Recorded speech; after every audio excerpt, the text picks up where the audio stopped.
Aujourd'hui, c'est un jour un peu spécial parce que la Fédération Front National de Paris, donc en face de vous tous, on reçoit Horizon Québec Actuel, qui est un mouvement souverainiste qui vient du Québec. Et pourquoi c'est particulier? Parce que Marine Le Pen est allée il y a 2 mois au Québec, et la presse française et canadienne s'en est fait l'écho comme d'un fiasco. Et il se trouve, ils vont vous en parler beaucoup mieux que moi, que la réalité du terrain n'était pas du tout celle des journaux.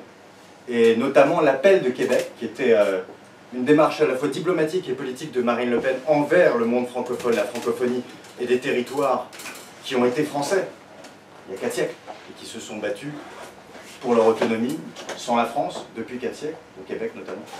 Et donc cet appel a été entendu et le collectif Mère la Francophonie que je représente ici, l'ONG du Front National, est fier d'être le partenaire d'Horizon Québec, dont le président Alexandre Cormier-Denis est ici. Donc j'aimerais bien que vous le félicitiez d'être là. Nous avons Philippe Plamondon, qui est le secrétaire général d'Horizon Québec, et je vous demande aussi de le féliciter. Nous avons Étienne Turgeon, qui est aussi là, qui est l'expert monétaire, et on va reparler de la monnaie nationale aujourd'hui, c'est important. C'est l'expert monétaire d'Horizon Québec Actuel, et je vous demande aussi de féliciter. Alors, bonjour, bonsoir mes amis, mes compatriotes outre-Atlantique. Je suis très touché d'être parmi vous ici parce que je m'adresse à la jeunesse française qui va devoir relever ce pays. Nous, au Québec, on a un problème qui est totalement inverse, c'est-à-dire que les forces souverainistes sont vieillissantes. Pour des raisons historiques, le mouvement souverainiste est associé à la social-démocratie et est associé à la gauche. Or, il s'avère aujourd'hui, c'est un peu le cas, je ne vais pas vous faire l'histoire de la gauche occidentale, vous le savez aussi bien que moi, il s'avère que la gauche est en déliquescence totale parce qu'elle abandonne systématiquement les revendications populaires pour ne faire que du sociétal. Alors, pour vous donner une idée du délire dans lequel le mouvement souverainiste québécois se trouve, aujourd'hui, il y a une espèce de il y a une course à la direction du Parti québécois. Le Parti québécois devrait être ce qu'est le Front National en France, mais il ressemble plutôt à Europe Écologie Les Verts. C'est-à-dire qu'on est présentement dans une course à la chefferie au Parti québécois, où on fait systématiquement de la surenchère sur les enjeux sociétaux. Là, je ne parle pas du mariage homosexuel. Le mariage homosexuel, chez nous, c'est limite un enjeu conservateur.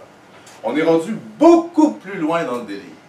C'est-à-dire qu'aujourd'hui, on se met à nous parler de toilettes de 3e type. Alors on dit, quel est ce 3e type? Bien, des toilettes pour transgenres. Hein? Alors moi, je croyais que les transgenres, c'est un homme qui devient une femme, et bon, ils vont aux toilettes des femmes, ou une femme qui devient un homme et qui va aux toilettes des hommes. Mais non, on a besoin de créer une 3e catégorie. Pourquoi? Bien, parce qu'on est dans une logique de dissolution du social et à terme de dissolution du national. Moins les peuples sont capables de s'unir autour d'un référent commun, c'est-à-dire la nation, ce qui fait que nous sommes tous ensemble sur un territoire partageant des valeurs et ultimement au Québec partageant la langue française, la même chose en France, nous ne sommes plus capables de nous réunir et il est beaucoup plus facile de nous diviser. Et le problème actuel du mouvement souverainiste québécois est exactement là. C'est-à-dire qu'il s'est perdu dans la surenchère progressiste systématique.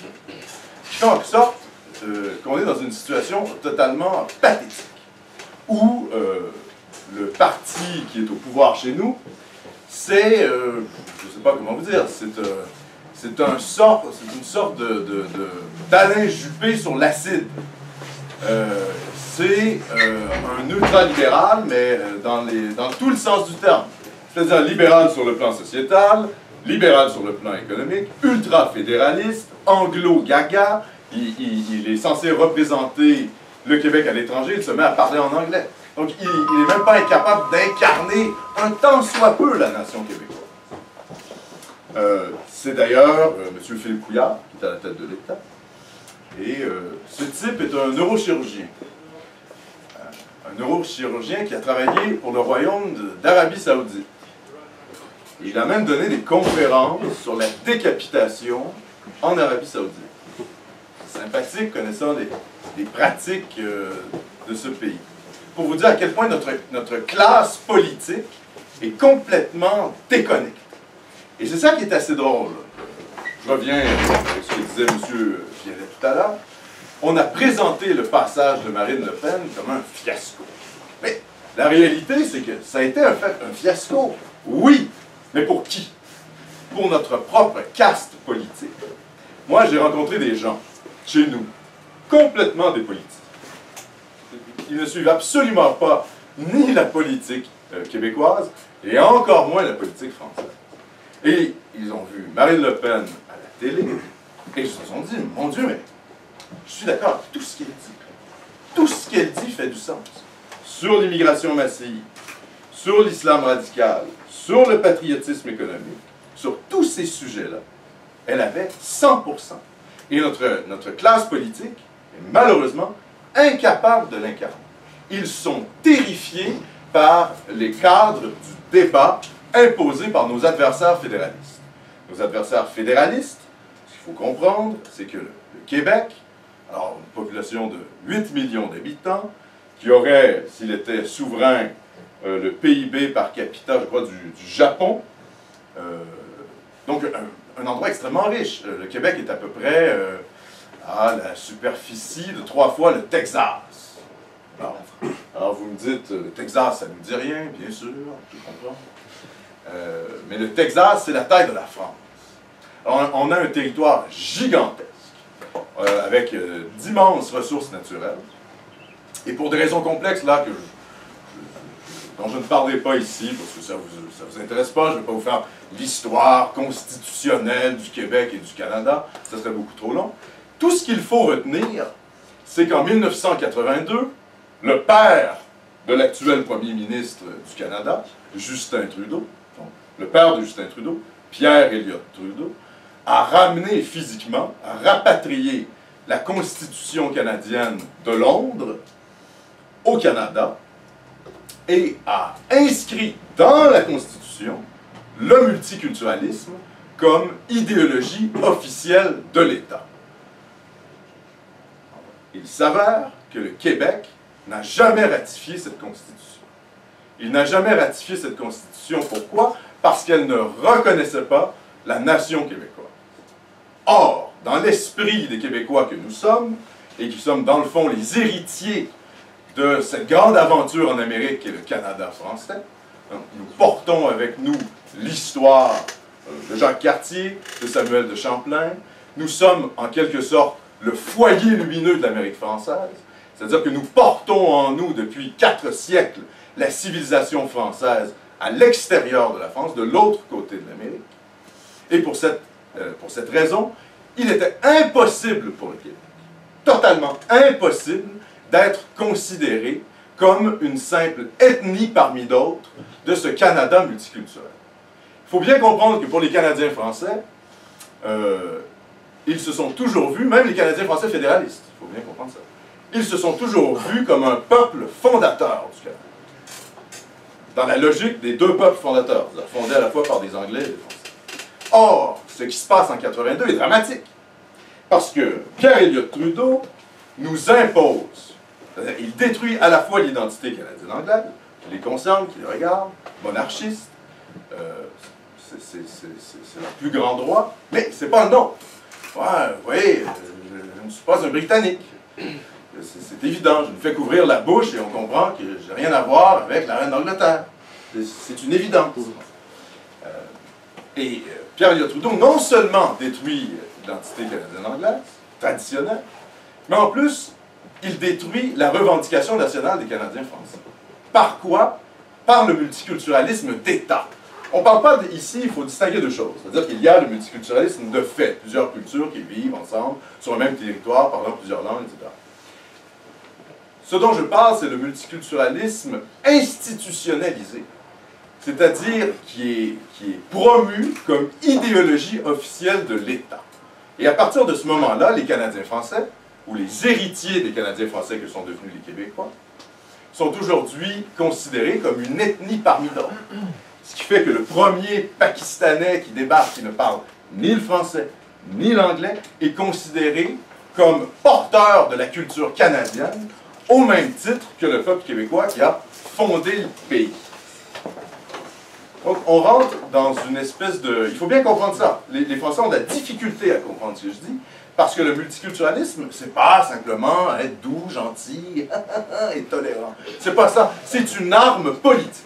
Et c'est une arme politique qui visait la destruction absolue du mouvement souverainiste québécois, pour délégitimiser nos aspirations nationales. Et c'est en quoi nous sommes, à quelque part, à l'avant-garde mondiale du combat contre ce modèle de société que l'on essaie de vous imposer.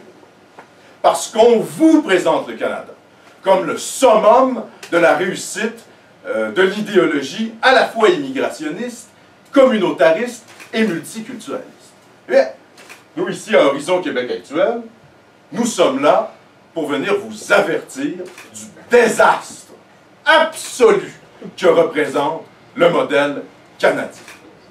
Alors, je vais laisser mon ami Philippe Plamondon vous faire la description de ce désastre, simplement pour vous dire que je vais terminer rapidement en vous disant que la venue de Marine Le Pen à Montréal, contrairement à ce qu'a dit le Petit Journal, vous avez sans doute vu le topo qui avait été fait, qui était complètement mensonger, représente tout à fait l'inverse de ce qui s'est passé. C'est-à-dire que Marine Le Pen est venue nous secouer, nous réveiller. Et il y avait à l'époque un chef au Parti québécois qui nous semblait porteur d'avenir. Il s'avère que, voilà, il a démissionné pour des raisons familiales qui sont absolument inintéressantes. Et nous, souverainistes, militants du Parti québécois, nous avons décidé de fonder notre organisation exactement dans ces circonstances-là, dans les circonstances d'un vide absolu. Et c'est pour ça que je suis venu aussi vous dire que malgré l'état de la France actuellement, je vois ici quelque chose d'extrêmement encourageant. Parce qu'il y a réellement un mouvement patriote, enraciné, qui est investi par la jeunesse. Et ça, c'est quelque chose d'extrêmement précieux que malheureusement, nous n'avons pas. Et que nous nous proposons justement de faire. C'est pour ça qu'on est venu vous voir vos méthodes, vos discours, voir ce que vous faisiez, comment ça se fait que ça fonctionne aussi bien, et on va largement s'en inspirer en l'adaptant évidemment au contexte québécois. On peut penser par exemple à la laïcité qui n'a rien à voir. Vous savez, chez nous, on n'a pas connu la Révolution, on a connu en fait la conquête, c'est-à-dire nous sommes passés à l'Empire britannique. Alors, par exemple, il y a un crucifix en haut de l'Assemblée nationale chez nous. Hein, il n'y a aucun parti politique qui veut l'enlever. On n'est pas du tout dans le même rapport à la religion, par exemple, que la France, évidemment, pour des raisons qui sont historiques.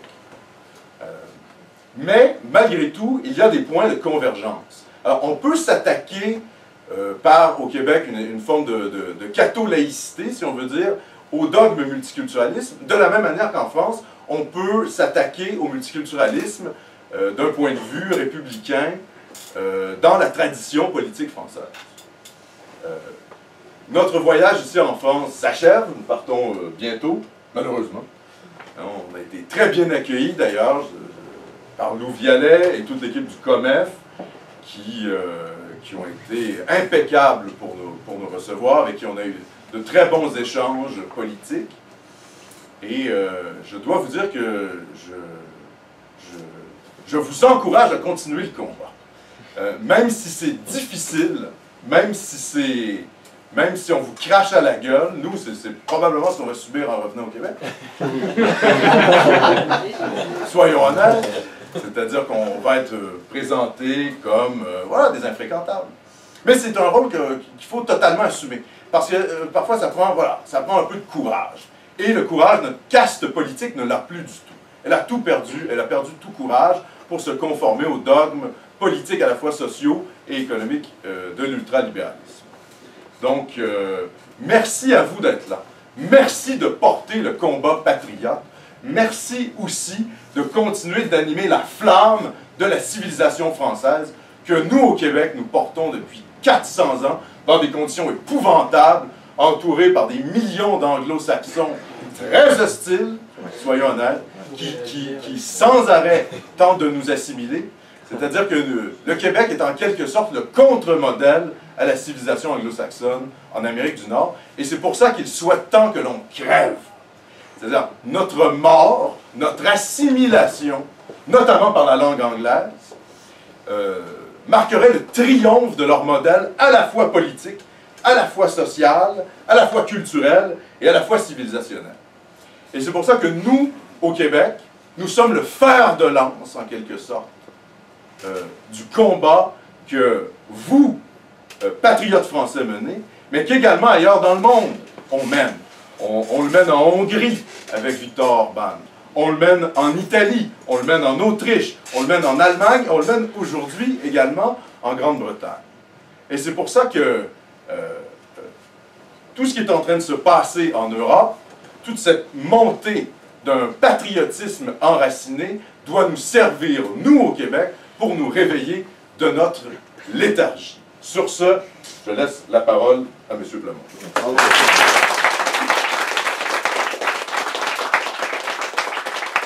On lutte. C'est le combat, en fait. Vous voyez, moi et Étienne, on a par exemple été votés aux dernières élections fédérales, moi en niqab, et monsieur ici avec un masque de luchador. Vous savez, les masques mexicains qui recouvrent le visage de lutteurs mexicains. Voilà. Alors, on nous a demandé, on nous a pas demandé d'enlever nos masques. On nous a simplement demandé de signer un petit papier déclarant que c'était bien nous. Voilà. Ce qu'on a fait. Mais c'est-à-dire, on rentre dans une espèce de logique de délit. Ça devient fou furieux. Et quand on dit, oui, mais quand même, le communautarisme, tout ça, ça veut... Il dit, non, c'est tout à fait normal. On tropicalise. En fait, c'est ça qui est absolument hallucinant avec le multiculturalisme dans sa version radicale canadienne. C'est qu'on tropicalise les nouveaux arrivants. C'est-à-dire, on essentialise ce qu'ils sont en les montrant comme des espèces de trophées de la diversité que l'on célèbre en les mettant dans des quartiers particuliers, en leur demandant de conserver leur culture particulière pour qu'ils ne s'intègrent jamais à la société. C'est un discours qui est complètement anti-universaliste et qui, si on est intelligent, si on comprend bien le sens de l'histoire, qui reprend le discours colonial britannique du indirect rule. Vous savez, cette doctrine britannique en Afrique où on débarquait sur les rives africaines, on disait aux populations, gardez vos coutumes sympathiques. Et pendant ce temps-là, ben nous, on va s'occuper des vraies affaires. On va s'occuper de l'économie, on va s'occuper du militaire, on va s'occuper des ressources naturelles. Et la logique multiculturaliste canadienne fait exactement la même chose, mais à l'intérieur des pays anglo-saxons. C'est-à-dire qu'elle reprend le indirect rule, une espèce de racisme de bonne loi, une espèce d'essentialisation chic. Hein? Bon chic, bon genre. Ah non, je ne suis pas raciste. J'aime ma voisine qui porte le niqab et qui infibule ses enfants. Oh, c'est génial. Hein? Regardez comment je suis urbain. Comment je n'ai pas de préjugés. Oh, la laïcité, ce projet fasciste, ce projet qui finalement vise à brimer les particularités des gens. Voilà, on est dans ce genre de discours-là. Et c'est aussi, c'est ce qui est fascinant aussi au Québec, c'est un démarqueur social. Si vous êtes tolérant envers le hijab, le niqab et toutes les manifestations les plus radicales, disons, du multiculturalisme, eh bien ça va. Vous êtes évolué, vous êtes un urbain, vous comprenez tout, vous êtes au-dessus de la mêlée. Vous êtes tellement libéral que vous tolérez que les populations qui vous côtoient, mais qui ne vous côtoient pas vraiment, qui sont dans le fond dans d'autres quartiers, hein, que vous voyez à la télé, et vous vous insurgez du fait que les gens qui vivent avec ces populations-là demandent un minimum d'assimilation. Donc, les exemples dont a parlé Philippe, ça vous prouve à quel point le logiciel mental du multiculturalisme est complètement délirant et mène à terme à une logique, moi j'utilise des mots très durs, mais mène à terme une logique de guerre civile permanente. C'est-à-dire qu'on est face, et une guerre civile à la limite qui pour l'instant n'est que légale. C'est-à-dire qu'on s'en va sans arrêt devant les tribunaux pour demander de plus en plus de droits. Parce que quoi? Parce que le multiculturalisme est inscrit dans la Constitution. Ce qui fait que, je vais vous donner un exemple extrêmement concret et qui a levé l'ire de tout le Québec, c'est la question du Kirpa. Je l'ai fauquillé. Oui, voilà. Qu'est-ce que le Kirpa? Alors, vous n'avez peut-être pas beaucoup d'immigration sikh en France. Alors, si, Oui, de plus en plus en plus. Alors, pour vous montrer, un couteau sikh, Kirpa, pardon, c'est un couteau qui a à peu près cette taille, c'est un couteau rituel. Or, il y a un jeune qui... un enfant, je pense 12-13 ans à peu près, qui va à l'école primaire, qui finalement fait partie d'une famille pratiquante sikh, et qui un jour va à l'école avec son kirpa, son couteau rituel. Alors, l'école dit non, ça va pas. C'est-à-dire, on ne peut pas se promener à l'école avec un couteau. Tu peux garder ton turban, tu peux... Oui, tout ça. Mais le couteau, non, non. Il y a comme une limite au bon sens. Eh bien, la famille du jeune homme a décidé de poursuivre la commission scolaire en cour d'appel. Alors, le jugement de la cour d'appel du Québec a donné raison à la commission scolaire Marguerite Bourgeois en disant, ben écoutez, pour des raisons de sécurité, même si on prône l'interculturalisme ou le multiculturalisme, là, c'est la même chose. Là. Des fois, si vous suivez les médias québécois, vous entendez interculturalisme, multiculturalisme, c'est le même principe. Oui, c'est bien, mais là, vraiment, c'est un peu excessif. Alors, la famille, pas du tout démontré. Ils ont été en Cour suprême du Canada. En Cour suprême du Canada. Et là, quel a été le jugement des juges de la Cour suprême du Canada? Que le refus pour ce jeune homme de porter le kirpan par la commission scolaire était anticonstitutionnel. Parce que le multiculturalisme est inscrit dans la Constitution canadienne. Et, c'est très grave, et que sa foi, la foi du jeune homme, était sincère. Vous imaginez la logique? Les juges de la Cour suprême ont décidé de donner l'accommodement en raison de la sincérité de la foi de l'enfant et de la famille. Alors au Québec, ça a été un scandale. Et c'est tout ça pour vous dire aussi à quel point l'imposition du multiculturalisme canadien au Québec, c'est-à-dire chez nous, au peuple québécois, est quelque chose de dramatique. Et c'est très très mal vécu chez nous. Quand on nous dit tout se passe, non, tout se passe pas bien, c'est pas vrai. Le peuple est furax parce qu'on a l'impression qu'on ne prend pas en compte nos sensibilités culturelles. Vous savez, le peuple québécois est un peuple très accueillant, je pense, quiconque est allé au Québec peut nous le dire. Florian Philippot, qui est venu au Québec il y a, je pense, 1 an, il nous a dit quel peuple magnifique, accueillant, gentil. Tout le monde nous dit ça. Oui, mais il y a une limite. On est quand même chez soi. Et on peut demander aux gens qui viennent de s'intégrer, vous savez, un minimum. Un minimum. Peut-être pas des couteaux dans les écoles. Non, mais le niqab, non, désolé. C'est antisocial, c'est tout. Et c'est même pas, on passe pas par une logique ultra laïciste. Pas du tout, on n'a pas cette tradition-là. On est simplement dans une espèce de logique de bon sens.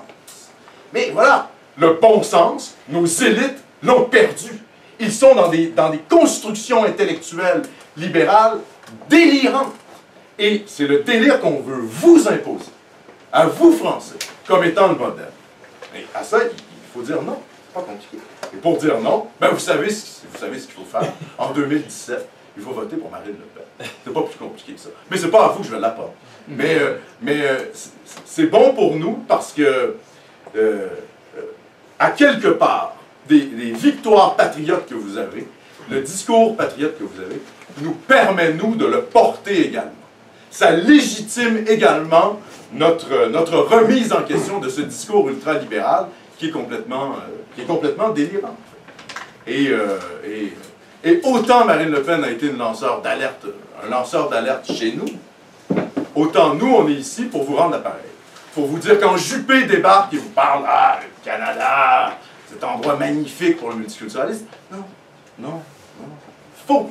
Le français de base, même, je pense, des gens qui ont des sensibilités de gauche, ne veulent rien savoir.